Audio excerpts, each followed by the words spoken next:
नमस्कार दोस्तों, हम भोजपुरी गायक सनी दुलरुआ आप सबके गोड़ चुके गोड़ लागत तानी।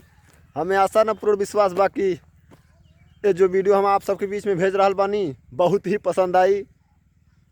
अगर अच्छा लगी तो कमेंट बॉक्स में ज़रूर बताई तो इससे अच्छा भेजबला, और बुरा लगी तब वो बताइए तो इससे अच्छा बनावे के प्रयास करबला। आप सबके बीच में भेजब, जैसन लगी तो कमेंट में ज़रूर बताई। तो हम एक आज आ रहनी है तो अपन सरसों भरे खातिर अभी देखा हुआ बहुत छोटी छोटी है, पहला पानी देते हैं।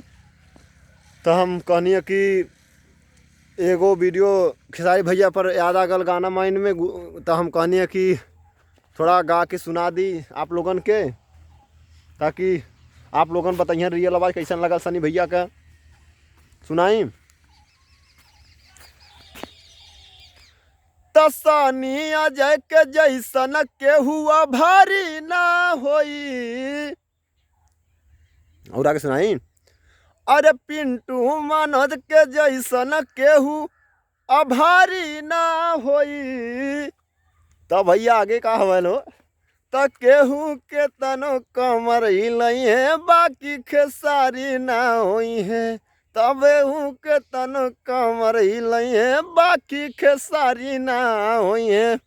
इस सुबह रही है, ऐसे आवाज़ थोड़ा लड़खड़ाता है, तो आप लोगों से हाथ जोड़ के माफ़ी मांगे चाहते हैं कि थोड़ा बहुत गलत हो तो छोट भाई समझ के माफ़ करिए। आगे हम और कहे चाहते नहीं, अरे खेसारी ना होई है ऐसन आभारी ना होई है। तो केहू के तनो कमर हिलई है बाकी खेसारी ना होई है। तो केहू के तनो कमर हिलई है बाकी खेसारी ना होई है। रंजितों के पारी ना होई है, अजित के घरवाली ना होई है। केहू के तनो कमर हिलई है बाकी खेसारी ना होई है। ये भैया के तनो कमर हिलई बह बाकी खेसारी ना होई बह। ठीक, बहुत बहुत धन्यवाद।